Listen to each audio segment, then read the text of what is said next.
63% of Australians are either overweight or obese. I think that America's not far behind, and I say far behind because I know that Australia has taken over America. Meet Dr. Barbara O'Neill, a renowned naturopath with over 40 years of experience, who has uncovered some shocking truths about diet and weight loss. Truths the weight loss industry doesn't want you to know. In this video, she'll reveal the powerful, natural strategies that can transform your health and help you shed pounds sustainably. Stay tuned until the end to uncover all her incredible insights. So my inquiry always is why. And so the first thing I'm going to look at, and there are a few factors that come together to cause this, and that number one is the food that we're eating. And it's the high carbohydrate diet that many people are eating today. So bread is very common. Cereal, there's a whole aisle devoted to cereal. Many people having bread and cereal for breakfast, by mid-morning they're wanting something else, so they reach for, and we're just going to say cakes, etc., because if we say everything, there's not enough room on the board for it.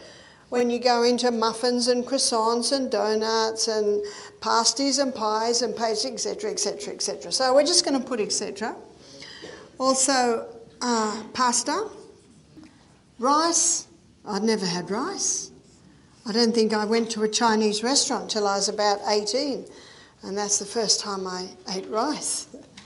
Potatoes, well, we ate potatoes every meal. And last and certainly least in nutritive value is the pure crystallised acid extracted from the sugarcane plant. And as we have looked at this, we've also acknowledged that I don't think anyone chose to eat that way. It's just fast. It's just there. And we're such a fast society today. Here it is. And we showed how when all of these things break down in the body, they break down to the singular structure of glucose. Our gastrointestinal tract is a hollow tube. And anything that goes into that hollow tube is not part of you or me until it gets broken down into tiny little particles, then it's absorbed into the blood, then it becomes part of you and me. In fact, one writer called the blood the river of life because of what it carries. So when we eat the carbohydrates, they're broken down to glucose. The first place the glucose is sent is to the cell.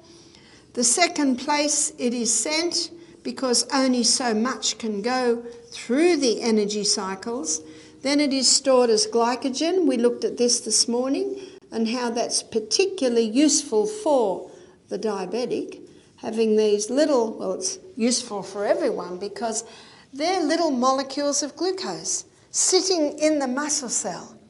And that's why the best place to, or the best time to exercise is early morning. Because in early morning, when you're starting to move, some people say, well, how are we going to get fuel to actually exercise? It's your glycogen stores already sitting in your muscle cell. And when the cell needs it, it's plucked and it's released. Amazing process.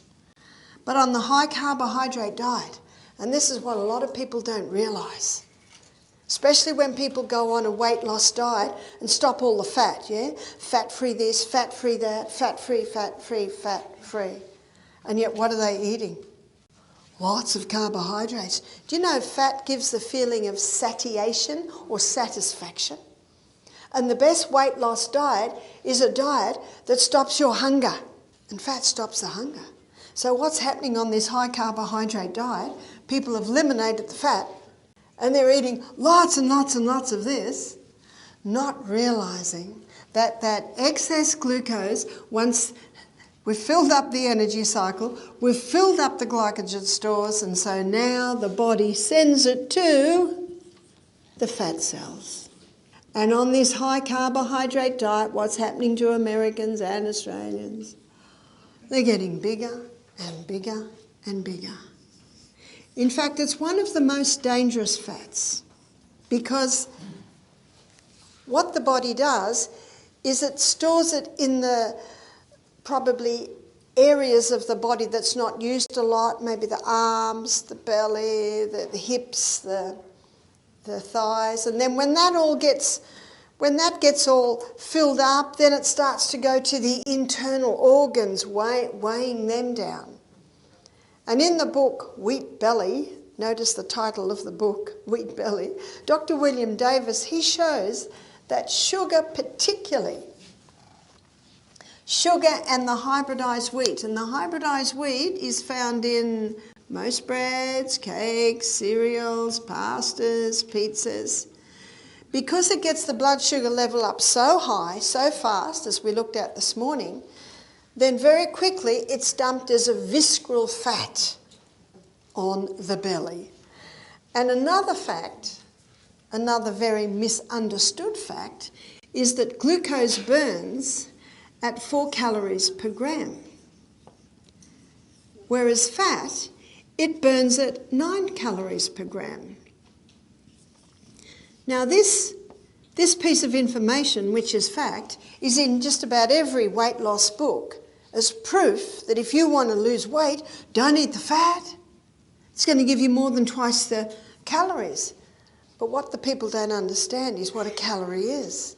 A calorie is a unit of energy. And if you want a high energy food, what do you eat? Fat.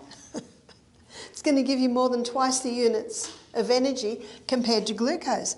But if you're eating more calories than you can burn, yes, it's going to be stored.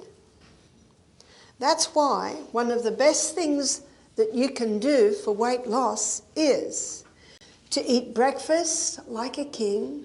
I have to admit that I think I eat lunch like a king and breakfast like a queen, but whatever. And sometimes the queen eats as much as the king. Lunch like a queen, and then tea like a pauper, or you call it supper, yeah? What many people are doing today, and I see it in many countries I go to, they eat breakfast like the pauper, they eat lunch like the pauper, and the tea or the supper is the king and the queen together. That's like going on a journey, and you start your long journey and you go to the gas station, we call it a petrol station, call it a gas station, and just put a little bit in. And then an hour later, put a little bit more in. And then an hour later, put a little bit more in. And then you've done this all day.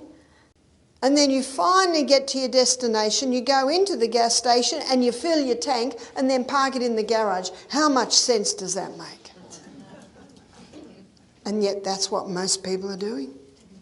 Little bit here, little bit there, little bit there. End of the day, king and the queen together, and the body says, finally, we've got some nourishment. And then they say, oh no, they've gone to bed. So what are we going to do with all these calories, these units of energy? We're just going to have to store them. But again, I don't think anyone planned it. It's just this fast society. And some people say, it's the only time I've got time. Well, there's wonderful things called slow cookers. All your plant foods have fibre. So what are the proteins? Legumes, nuts, seeds, they're your best proteins. And healthy fats. Healthy fats are found in your nuts, your seeds, your coconut oil, olive oil. They're the 2 oils that have stood the test of time. Yeah, they've been used for centuries. And when white man went to the South Pacific Islands, he said, stop eating the coconut oil. It's going to cause you to be obese. It's going to give you heart disease. It's going to give you diabetes, cancer. And they all said, what's that? And they've been eating the coconut oil for centuries. But they listened to the white man. But they could have taught the white man how to eat. So the white man said, stop eating the coconut, it's going to give you all these problems. So they listened. And then white man introduced 5 lethal whites. White sugar, white rice, white flour, white refined salt and white cow's milk.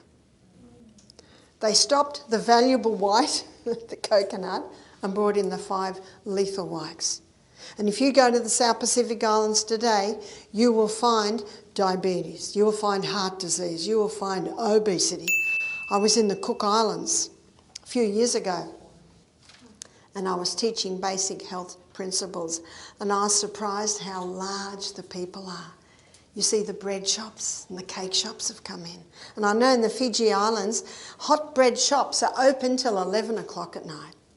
And anyone who walks past that shop, and I think we all know the lovely smell of cooked bread. Oh, and they are big. They're obese, they have got disease, not because of the coconut, but because they've stopped the coconut.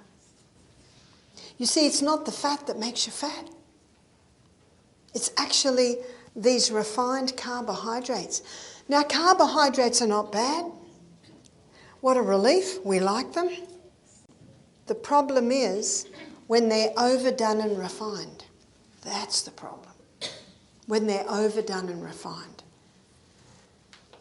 So you don't have to stop the carbohydrates. You just have to make sure they're not overdone, they're not refined, and ideally use replacements for the wheat. Because as we looked at in diabetes this morning, in the hybridisation of the wheat, they change the starch structure and it gets the blood sugar level up higher than even refined sugar. Ooh. And so changing the times that you eat, that makes a big difference. And changing the food you eat makes a huge difference. You see, animal protein, it burns at, so let's look at protein. Animal protein, only 58% is burnt as fuel. So that's a 42% waste. That's the acid waste. Whereas plant protein, it's a lot cleaner burning fuel. It doesn't have that acid waste. So with plant protein, you're getting up to about 80% easy is burnt as fuel. That's a big difference. So your plant protein is a superior protein. Fibre is essential because the colon needs to be swept. We looked at that when we looked at the colon, when we looked at the waste disposal organs. Protein is essential because the crossword bands, remember we looked at the DNA on the first night, it's made up of amino acids. Amino acids is a breakdown from the protein we eat, and it's amino acids that builds the new cells in the body. And 50% of the membrane around every cell in the body is protein. That's essential. Fat is essential. The fat-free diet is a dangerous diet. There are fats that'll kill and there are fats that'll heal. And because there are some killer fats, they've all been dumped in the same basket. What are the killer fats? The altered fats. You see, for centuries, people used the coconut oil and the olive oil. They can be extracted from the flesh of the plant. But those hard seeds, they couldn't really get the oils out until they developed high heat chemical equipment to extract oil from hard seeds. And because they use chemicals and heat, they destroy the oils immediately. So there's clear plastic bottles that have got sunflower oil, peanut oil, soy oil. Don't touch them. They're the oils that can help to damage the arterial wall. They're the dangerous oils. And your deep-fried foods. If you do fry any food, it should be always in a saturated fat because saturated fat is heat-resistant and light-resistant. The heat doesn't destroy them. Your brain is the fattiest organ in the body. It must have fat. The myelin sheath that is around the arm that comes out of the nerve cell, it's mostly fat. If someone's on a fat-free diet, on cholesterol-lowering medication, because that fatty substance is mostly cholesterol and it protects the nerve cell. So if someone's on a fat-free diet, cholesterol-lowering medication, and got a mouthful of mercury and eating fish every day to try and get some more protein, but they're having huge amounts of mercury and big exposure to chemicals, well, that's disaster. There's your Parkinson's disease, there's your multiple sclerosis, there's your dementia and your Alzheimer's, because then the brain cells are getting damaged. So we need to be having nice amounts of fats. How much? Well, not much. It's a very concentrated food. Maybe a teaspoon a meal, maybe not even that. You don't need much. I don't know about you, but I couldn't drink a cup of oil. No, not attractive. But you would be surprised how much oil a person is consuming when they eat a whole meal of, say, fish and chips and scallops, all that fried food. They're almost consuming nearly, probably between half a cup and 3/4 of a cup of fat. And it's damaged fat. That's the fat that is dangerous. There's no doubt about that. But because there are dangerous fats, unfortunately, they've all been classified as dangerous, but they are not. And we need some. Our brain needs some. 50% of the membrane around every cell in the body is fat, except for the brain cell, 70% fat. So these are the essential food groups. And what Dr. Atkins showed, and he went into the medical journals and he found confirmation on this, that the non-essential food group is carbohydrates. And how many people are overdoing the non-essential and missing out on the essential? And what's the result? Obesity, heart disease, diabetes, dementia, Alzheimer's. Hippocrates said, let food be your medicine and mensa be your food. Now remember, carbohydrates aren't bad. My husband would never forgive me if the potatoes stopped. It's only when they're overdone and refined. So number 2 for weight loss, low carbohydrate. Low carb, high fibre, generous protein, and healthy fats. I gave the story this morning when I talked about diabetes of Jim, the guy who was a type 1 diabetic and got off all his medication. And do you remember the weight loss he experienced? Quite phenomenal. And it wasn't just that he was eating breakfast like a king, lunch like a queen and tea like a pauper. It wasn't just that he was on a low carbohydrate, high fibre, generous protein and healthy fat diet. It was also the fact that he began to drink more water. He was having 8 to 10 glasses of water a day. And when you start drinking more water, it's also time to start having some whole salt. But it's the 4th point that I think made a dramatic effect. It all has an effect. And that was the high intensity interval training. What I'm going to do now is I'm going to take you inside the cell and show you why the high intensity interval training is so affected. So this is intervals of high intensity, intervals of recovery, and it's done for a cycle. And Doug McGuff, the heart doctor, he suggests 30 seconds high intensity, 90 seconds recovery for a cycle of 6. There's 15 minutes a day. Sorry, but no excuse. If you haven't got 15 minutes, start to write down how long you're on the computer, how long are you on the phone, how long are you on your iPad. How long do you spend watching television? And you will quickly see time to do some adjustments with your time. What I want to show you is what happens inside the cell when you do the high intensity interval training. Now before I go there, just let me define high intensity. It's anything that gets the heart rate up and the breathing. So sometimes you don't even need to run. All I need to do is walk and walk fast up these really steep bits. Most of the research has been done on an exercise bike where the person If they're unstable on their feet, they're holding on. It's very good. If they've got hip or knee or ankle problems, then the weight is not on those areas. And you can cycle as fast as possible, and then your recovery time can just be slow cycle. It could be swimming, doing laps of the pools. It could be push-ups. The recovery time is really just till you feel it's time to run again or it's time to go fast again. It doesn't have to be 90 seconds, but that's what you're aiming for. Your recovery time is an indication of your fitness.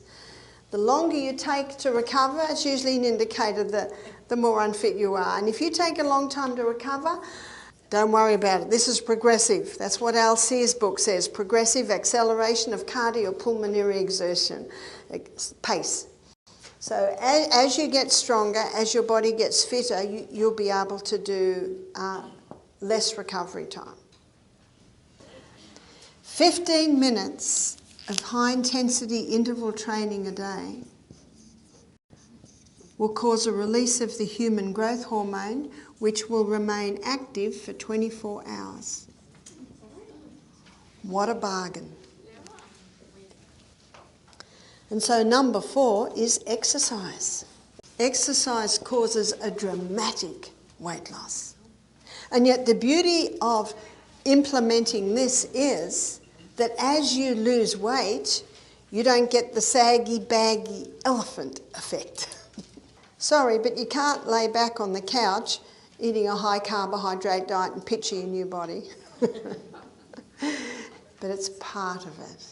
It's having faith. Remember, God's way is built on faith and believing that you can recover.